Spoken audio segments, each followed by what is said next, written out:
What's going on, everyone? In this video I'm going to show you how to make a custom airbox for your Focus ST that seals out the heat from the engine bay.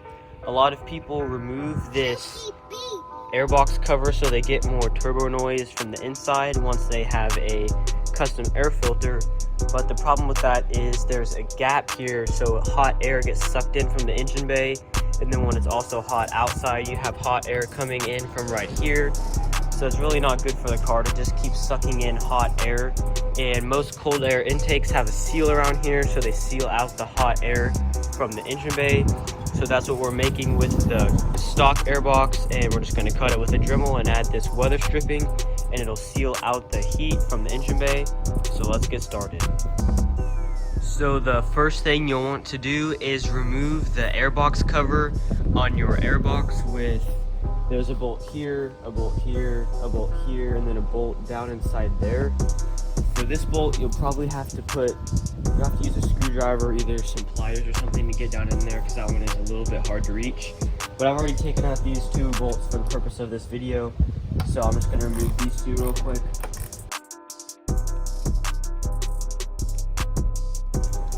Once all the bolts are unscrewed, don't actually pull them out of the plastic cover, they just stay in there. And if you wiggle it a little bit, you can pull the whole thing off. After you've taken the cover off, you'll want to mark right around here with a pencil so you know where you will want to cut with your Dremel. Here is what my line looks like. I'm just going to cut right along there. And then you don't really have to draw a line here, but you'll just follow this plastic lip that goes all the way around, because I think it looks better if you leave this on there, this like part here that screws in. And I also leave this on here because it helps hold the filter in place a little bit, so I like to leave that on there. You can cut it off if you want to and just have this part with the sealant so there's nothing over here, but that's really just up to you. This is the weather stripping that I'll be using. I'll leave a link to this down in the description. I got this on Amazon for $7, and there's 3 feet of it. You actually only need 1 foot, but it was only a 30 cents difference, so I just bought 3 feet in case I need to replace it. Now it is time to cut the plastic cover that goes over the intake. I recommend using a Dremel. You can use anything you think would be any better. The Dremel is what I have and what I'm going to use, so I'm just going to go around the edge here and cut this, and then we'll slowly work our way going around the outside to get this whole middle piece out, and then we'll put on the weather sealant after we smooth everything down.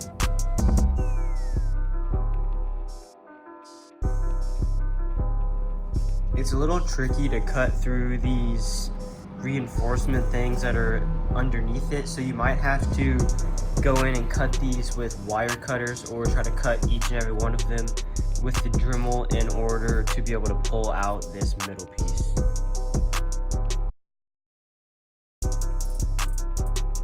I went through with wire cutters and cut all of these, and it wasn't that hard, so I'm going to use a screwdriver to try to pry this open a little bit to make sure it's all cut through before I start cutting anywhere else. As you can see here, I got this all lifted up and all of the support is like broken off. So now we can cut here. So I'm going to go ahead and make a pencil mark there just so I have something to follow.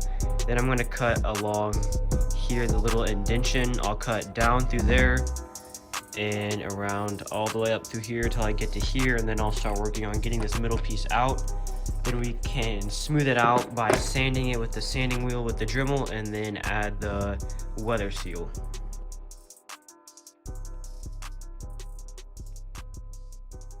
So there it is with the middle piece removed. I'm gonna go test fit it on the car and see what all I need to cut. Obviously we will need to grind down all of these supports so that the lip of the seal can fit underneath here and like grab onto this, because the seal kind of just clamps down around here. You don't really have to use tape or any sort of adhesive to keep it on. Down in here, I think I might actually cut a little bit more of this, so I think what I'll do is cut from right here where this screw with the screw is.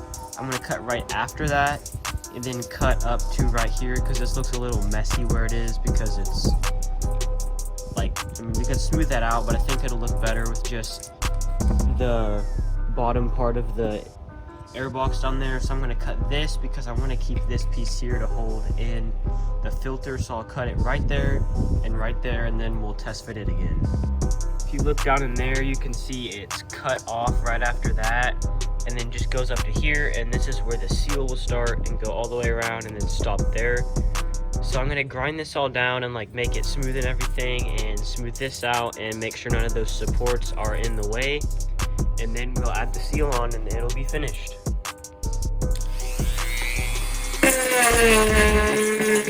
I used a sanding wheel on a Dremel to grind down all of the supports on the inside, so now there's space for this to grab onto it, because if you look there, we'll spread that and then put it around there, and then it'll clip on, and then this will be on top.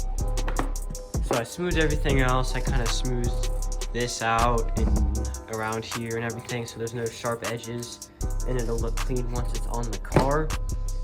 So now it's time to measure the weather stripping to fit around here. I'm gonna get it as close this way as possible, and then just bend it around.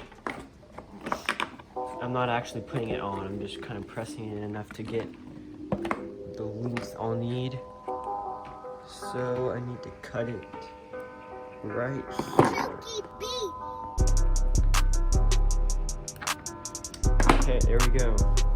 Wire cutters cut it perfectly right there. It's a pretty clean cut. So that kind of helps you see where you need to cut everything. Here it should be good. So there, that's how it's supposed to fit, like tight up against there. So once you get one edge, it makes it easier to just push it all the way around like that. Okay, so there it is. You can see it's almost flat all the way around, except for right here. I need to get it pushed in all the way.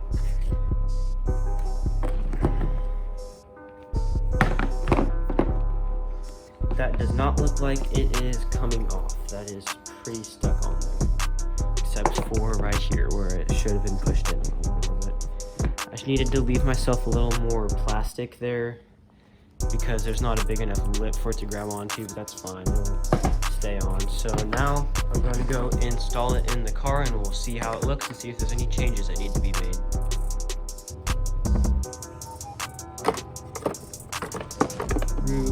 And these two screws first, and then this one down here, and then the one in the back, because there's a little bit of tension here, so it's good to screw it down on this side first. After that, you should be finished. Everything's bolted down. This piece is still there to hold the filter in place. Just kind of make sure everything's in there still good, the whole seal and everything, which mine is still stuck on there. So there you go. Thanks for watching. Please like and subscribe, share this with your friends, and I'll see you in the next video.